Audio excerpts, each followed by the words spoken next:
छन् भने नडलाई भाइ मसँग 8 जना केटीहरू बेनीमा अनलाइनमा बोलेको केटीहरूसँग मैसँग बसेर एक रातमा बसेको केटी हो। सञ्जालमा एमआरबी भलक विविध जङ थापासँग र पछिल्लो समय टिकटकमा एकदमै रुचाइएको प्यारो भाइ यो सानो छोराखालीको यो भाइ खराया भाइ कृपया हामीलाई हेरेर माया गरिदिनु होला, साथ सहयोग गरिदिनु होला। खराया भाइलाई सबैले माया गरिदिनु होला। खराया भाइको पुरा नाम के रे फेरि एकचोटि सुनाउँ त? सन्दीप थापा। सन्दीप विश्वकर्मा हैन? सन्दीप विक हैन? सन्दीप विक उनको पुरा नाम हो। त्यो पढ्न नपाउने अवस्था, गरिबीको कारण उनले बिचमा पढ्न छोडे हो, त्यही भएर हैन। अनि बाबा एकातिर मम्मी एकातिर भएर बाबा कहाँ हुनुहुन्छ थाहा छ? बाबा बिरगञ्ज। बाबा बिरगञ्ज हुनुहुन्छ। मम्मी कहाँ हुनुहुन्छ? Mummy Birgunj. Mummy Birgunj. Mummy अरू बसा हुनुहुन्छ यो वर्ष छैन। अब उनीहरू मम्मीहरूलाई के भनेको चाहिँ अनुसार उता नभर्नु यतै बसौँ। बाउलाई यता राम्रो कमाइ हुन्छ। बाउले गाडी उताबाट गाडी ल्याउनुहुन्छ भने गाडी साडी चलाउनु, पछि आएर पछि मसँग पैसा हुँदैन। मम्मीहरू भनेको पछि जग्गा सडक किनिदिनु, घर सर बनाउनुहोस्, पछि मैले कोठामा राख्न सक्छु, आएर बस्नु नि त्यही भनेको ल ल भने मेरो उनीहरू के गर्छ ल भाइ। पहिल्यैदेखि मैले पढ्न पढ्ने थिएँ होइन। पहिल्यैदेखि बाबालाई दुःख भयो, यसो भयो उता उसो काम गर्नु पर्यो सानैदेखि। काम गर्न कोही छैन। त्यो घरमा आफै गर्न पर्ने, आफै जे पर्ने आफै। अब दिनभरि अर्को जोटेर आउँछु, बेलुका आएर खाना पकाइदिन्छु फेरि। कति वर्षकोदेखि जोत्न लाग्यो? मैले 9 वर्षदेखि उनले लगभग धारपानीको धेरै जसो घरमा जोत्यो होइन? धेरै सबको जोत्यो। सबको जोत्यो। उनले अहिले तल्लो गोलटी बाटो खोलाटीसम्म चिम्टेको सबको जोत्यो। भारमान सुट्टा जोत्यो। भारमान लगभग 100 मरी धान पनि जोत्यो होला। जोत्यो। धारपानीको खेत जति सबै जोत्ने काम चाहिँ सन्दीप विकले पहिला गरेका हुन्। किन भन्दा अब घरको आर्थिक अवस्था कमजोर, जोतेपछि महिनाको भन्दा पनि दिनको दिन्थ्यो होला। दिनको कति दिन्थे? दिनको 800। 800 को 800 गुरुको 800 1600 दिनको 2400। 9 वर्षको उमेरमा 1600 रुपियाँ कमाउने सन्दीप भाइ हो कि होइन? अनि त्यही कारणले पढिएन। पढ्न मन त थियो, पढिएन।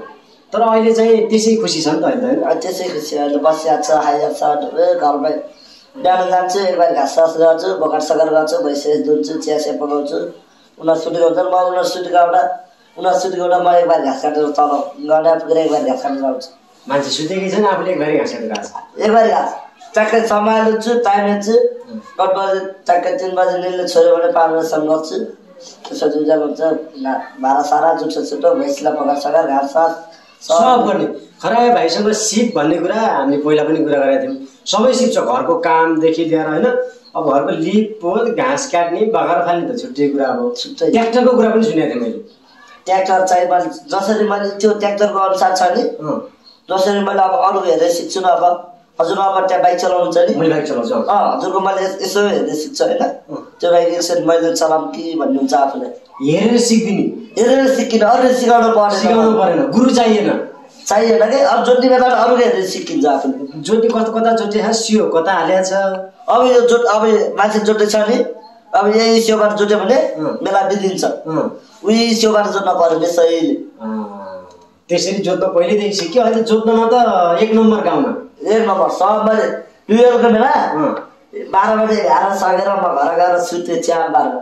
अरूलाई 2 दिन लाग्ने बेला, अरूलाई 2 दिन लाग्ने बेला मलाई 1 दिनमै 12 बजे सकेर घर गएर च्याम्मै सुत्दिने। च्याम्मै सुत्दिने, हाँस खुट्टा डुल्ने, गुरु बनमा लगाइदिन्छु। गुरु बनमा ल्यायो बाँध्ने, घाँस सास काट्दै लगाउँछु। अरू गुरु खोजेर घाँस खान जान्छु। यो कति वर्ष धेरै पहिला हो नि यो त है? धेरै पहिला 7 वर्ष अगाडि जस्तो यो गुरु थियो मसँग। यो गुरु थियो, यो गुरु थियो, मैले बेचेको। यो गुरु भाइ यति जोत्न लाग्यो यसले त हेर्नुहोस् है। त हलो जोत्न जाने हेर्स?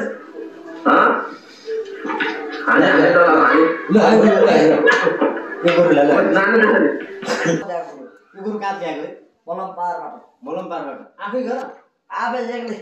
भनेको हल गर्नु आफैसित, आफै हली दिनको 1600 रुपियाँ आफ्नो खल्टिया खाएर खाना खाएर घरबाट खाएर खाजा उनीहरूले हुनुहुन्छ। खाजा उनीहरूले ल्याउन पाउन उनीहरूलाई म सक्छु, च्याम्मै सक्छु, घर गएर खाजा खान्छु, सुत्छु, गएर अब गुरु सुरु बन्न लागिन्छु। अब गुरु बेचेन भाइ। पहिला गुरु थियो नि मसँग, यहाँ बिराले गुरु थियो नि बेच्दै।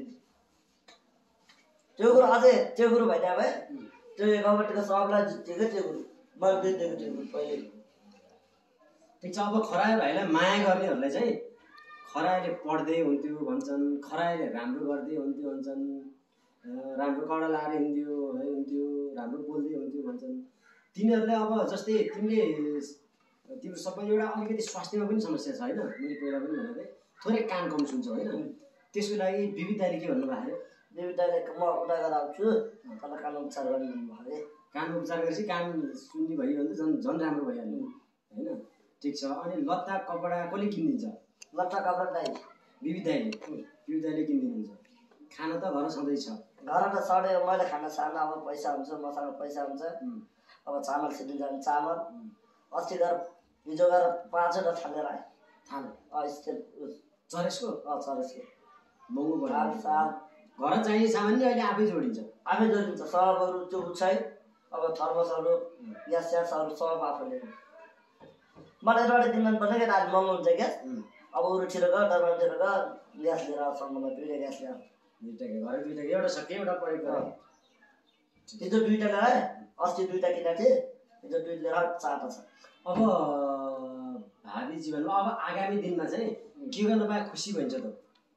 विविध दाइ जस्तो पछि राम्रो हुन पाए खुसी छ क्या। सबैले चिन्दै हुन्थ्यो अनि त्यसको लागि एउटा बाइक चाहियो नि त, फेरि बाइक सिक्नु पर्यो अनि बाइकको लागि त चिन्दै गर्न परेन कि। बाइक कसले दिन्छ? बाइक विविध दाइले किनिदिन्छु भने बाइक विविध दाइले किनिदिनुहुन्छ। बाइक चलाएर विविध दाइ जस्तै नेपाल पुरै घुम्ने। हाम्रो अर्को कुरा सुनेको थिएँ मैले, नेपाल मात्र नभएर अमेरिका पनि घुम्ने कुरा सुनेको थिएँ। अब यसो नेपाल घुमेर अनि अब बाइक साइक सिक्यो भने नेपाल पहिला घुमिसक्ने पहिला त्यसपछि कहाँ जाने त? अमेरिका जाने, साउदी कता वर्ल्ड घुमिदिने, संसार घुमिदिने। अब चिज संसार अमेरिका त वासिङटन डिसीमा जाने, डोनाल्ड ट्रम्पसँग गएर हात मिलाउने। कसले?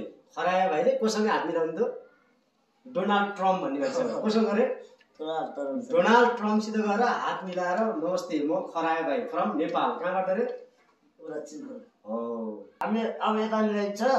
अब मुस्ताङतिर अब जटासुकै घुमिन्छ क्या यो। अब हिमाल जराको घुमिन्छ। अब यस्तो भयो, विविध दाइ आफ्नो ठाउँमा हुनुभयो, अब विविध दाइले बाइक किनिदिनु पर्यो। कुन बाइक मनपर्छ? मैले विविध दाइले कुन बाइक मनपर्छ भने करस भनेको क्रस फायर भनेको त्यो आगो बोल्नेवाला। त्यो आगो बोल्छ जब त्यसलाई धेरै रेस स्पिड हाल्दैन होइन कि। त्यो अब डट बाइकको करस फायरको धेरै स्पिड हाल्यो भने त्यो आगो फाल्छ, जहिले साइलेन्सरबाट पुरा आगो फालिदिन्छ है। त्यही हो त्यो मान्छे अब सानो केटाहरू हुन्छ, अब यिनीहरू स्कुलमा जान्छ नि, त्यो अब धेरै स्पिड हाल्यो भने सबले केटाले बाटो छ यो बाइक पड्किन्छ जस्तो कि। त्यो भएर सन्चै सोलो चलाउनुहुन्छ दाइ। गियर कतिवटा गियर हुन्छ बाइकको थाहा छैन? 1 2 3 4 ठुलो रेसिङ बाइकहरूको 5-6सम्म गियर हुन्छ। त्यो न्युट्रल सबभन्दा पहिला न्युट्रल भयो होइन, त्यसको बारेमा ज्ञान हुनु पऱ्यो नि होइन। पहिला न्युट्रल भयो। स्कुटरको धेरै नहुने थियो पहिला, थाहा पाइएको थिएन स्कुटरको। पहिला स्कुटर थिएन गएर पहिला बाइक भनिदिन्थ्यो अनि स्कुटरको गियर छ भनेर सबैले आजकल स्कुटरको गियर हुन्छ खरायो भाइले भन्छन्। खरायो भाइलाई अहिले थाहा छ कि स्कुटरको गियर हुन्न, करेक्ट थाहा छ कि स्कुटरको मान्छे यस्तो सोझे त दाइले यसो गरेर सबले कमेन्ट हानेको छ भने यसो सोझे स्कुटरको गियर कहाँ हुन्छ अरू यसो हेरेको स्कुटर गियर नहुने रहेछ कि। अब सिधै तल चाबी हान्ने स्टार्ट हान्ने अब सिधै जाने।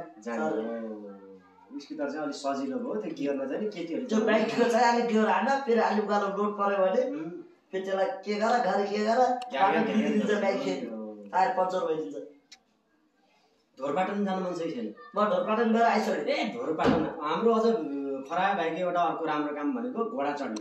घोडामा अस्ति 2टा ग्रुप चढायो। अब घोडामा के भनेपछि मैले होइन, अब घोडा चढ्ने बुढासँग टक्क हिँड्ने बुढाले अब पढाउने बुढाले जागे नजिक घर चढ भन्ने फिन पालामा जागेर हुने टक्क एक दुईजना केटीहरूलाई टक्क बाटो भन्छ केटीहरू घोडामा खप्पै चढाउने। अरू चढाइ नहाल्ने घोडा फेरि त्यस्तो साउने फोन हान्छ फेरि मलाई।